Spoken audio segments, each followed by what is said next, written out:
The story kicks off with Geo-ul, a 35-year-old woman who, let's just say, hasn't exactly got her life together yet. She's unmarried, unemployed, and currently crashing at her brother Do-won's apartment. But she's not just freeloading. Ever since Do-won's wife passed away, Geo-ul has been the mother figure for his kids, raising them with pure love. But Geo-ul has one major flaw. She's addicted to meddling in other people's business. And her brother? He hates it. One night, things go south. Geo-ul takes her brother's kids out late at night to hunt down a truck driver. Why? Because her nephew had a minor accident with the truck earlier due to its broken horn. The driver was too busy working to fix it, so Geo-ul, being the helper, tracked him down to make sure he promised to repair it. On their way back, they bump into Do-won. He is furious. His son should be in bed, not wandering the streets. Back at home, the argument explodes. Do-won is terrified that his kids will grow up to be aimless do-gooders like Geo-ul, unable to survive in the real world. In the heat of the moment, he tells her to pack her bags and leave. Geo-ul doesn't back down. She demands compensation for years of unpaid childcare, calculating it to be around $20,000. Do-won, unable to pay cash, hands over his ATM card. The PIN? His daughter's birthday. The next morning, Geo-ul meets a real estate agent. She rejects the nice apartments far away because she can't bear to be too distant from her nephews. Instead, she picks a cheap, run-down place nearby called Baeksu Apartment. On arrival, she meets the security guard, Mr. Jung-hee. He looks shocked to see a new tenant. Usually, people are desperate to leave this place, not move in. Geo-ul ignores the vibe and moves into Unit 501. The real horror begins that night. At exactly 4 a.m., Geo-ul is jolted awake by a terrifying, rhythmic thumping noise. It sounds like someone is smashing a hammer against the floor upstairs. Furious, she runs up to 601 to complain, but no one answers. She drags the security guard out of bed. He nonchalantly tells her this is normal here. Outside, all the residents have gathered. They look exhausted. This noise has been haunting them for 6 months, torturing them every single night. The next morning, Geo-ul drags her younger brother, Seon, a police officer, to the building. They force open Unit 601 only to find it completely empty. Dust everywhere. No one lives there. They meet a neighbor, Ji-won, from Unit 401. She explains that the residents are stuck. A construction company wants to buy the building to demolish it, but because of the haunted reputation and structural issues, they're lowballing the price. If the tenants sell now, they'll be on the streets. Geo-ul learns that the police gave up investigating the noise ages ago. But Geo-ul, she never gives up. She decides to solve the mystery herself. While investigating, she spots some real estate agents pressuring the tenants to sell at half price. To test their reaction, Geo-ul loudly announces she wants to sell her unit. Ji-won drags her away, reminding her she's just a renter.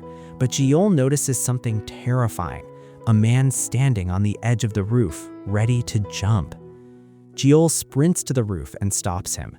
The man is Seok. He's drowning in debt and thinks ending it is the only way out. Geo-ul talks him down, reasoning that if he jumps now, everyone will blame him for the noises. Seok agrees to give her 1 week to find the real culprit. Through Seok, Geo-ul learns about a shaman in Unit 301 who sells protective talismans to the scared residents. Smelling a scam, Geo-ul pays him a visit. The shaman puts on a show, acting possessed, but Geo-ul is too sharp. She instantly spots his tricks. She realizes he's making a killing selling fake charms to terrified neighbors. She accuses him of making the noise to boost business. The shaman denies it, claiming the noise is actually hurting him because his customers are moving away. That night, Geo-ul gets a call. Her nephew is missing again. She rushes to the police station and finds the kid safe. He had gone to check if the truck driver actually fixed the horn. Do-won arrives and screams at Geo-ul again, blaming her influence for putting his son in danger.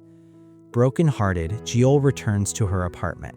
But when she arrives, she sees the words "Get Out" scrawled in red paint on her door. Inside, her room is trashed. She grabs a broom, sensing someone is still there. She pretends to sleep and catches a girl creeping out. It's Geo-ul, a student neighbor. Geo-ul explains she lost a delivery package and thought the new tenant stole it. Geo-ul forgives her but asks about the red paint. Geo-ul swears it was already there. Someone else is targeting Geo-ul. To make matters worse, Mr. Jung-hee, the guard, tells Geo-ul her door code 1234 is too simple. He changes it for her, setting it to her birthday. It's a helpful gesture, but undeniably creepy. Geo-ul decides to stake out the shaman. Early in the morning, she catches him leaving to pray in the garden just as the noise starts. He is innocent. The shaman gives her a clue, a list of people who never bought his charms. The logic, if you aren't scared of the noise, you probably know what's causing it.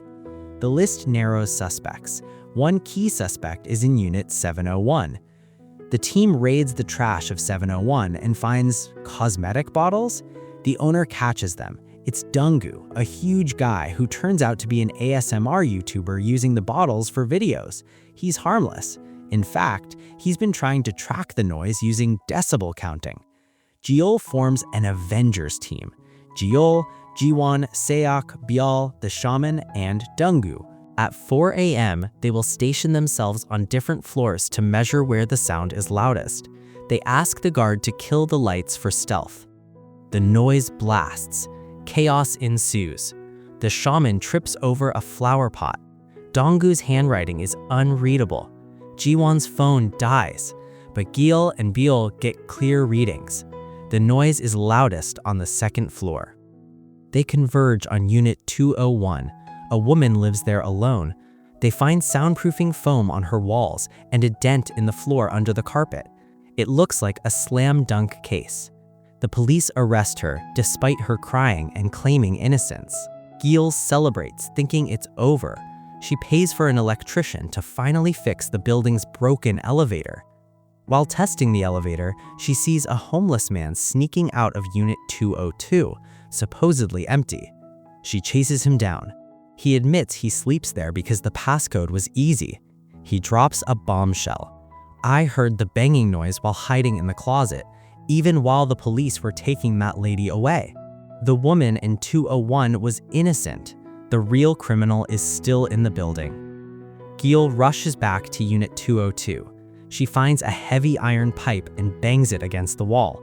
It's an exact match for the noise. Geo-ul pieces it together. The security guard, Mr. Jung-hee, started working here 7 months ago, right when the noise began. He knew about the homeless guy in 202 before Geo-ul even mentioned it.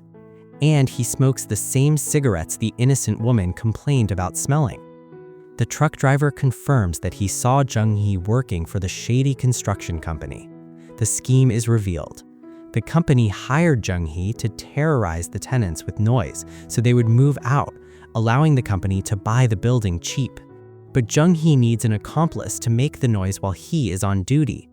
Geo-ul checks the community center logs where residents sleep to escape the noise. The only person from her team who never slept at the center is Sok, the guy who tried to jump off the roof. Geo-ul confronts Sok. He breaks down, revealing his face is bruised and beaten. He owes money to the construction company. Jung-hee is their enforcer. He forced Sok to make the noise every night or face a beating.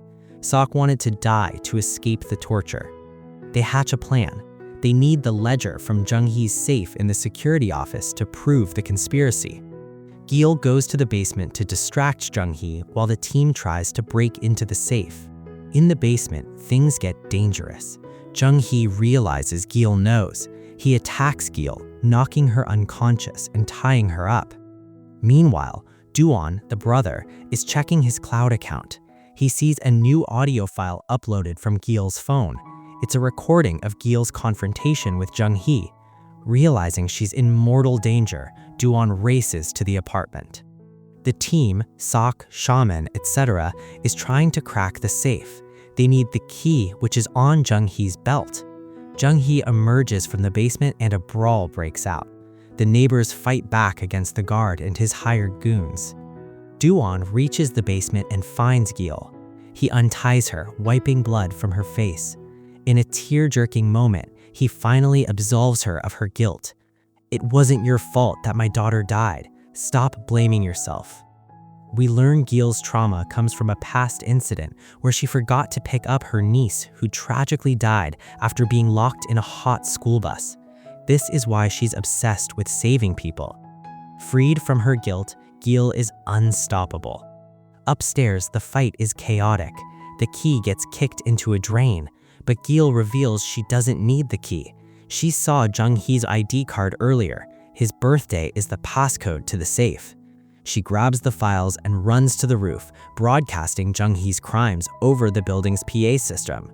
The goons corner her, but she tosses a decoy file and sprints for the police station. Jung-hee chases her, screaming that she can't win, but Do-won blocks his path, delivering a powerful line. "You can't stop her.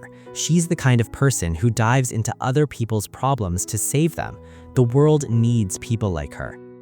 Geo-ul makes it to the police station. She hands over the evidence to her brother, Se-on. Flash forward. Peace has returned to Baeksu Apartment. The construction company executives and Jung-hee are arrested. The tenants are now a tight-knit family. Sok wasn't jailed. Instead, he's now the new, friendly security guard. The story ends with Geo-ul smiling, finally at peace with herself and her neighbors.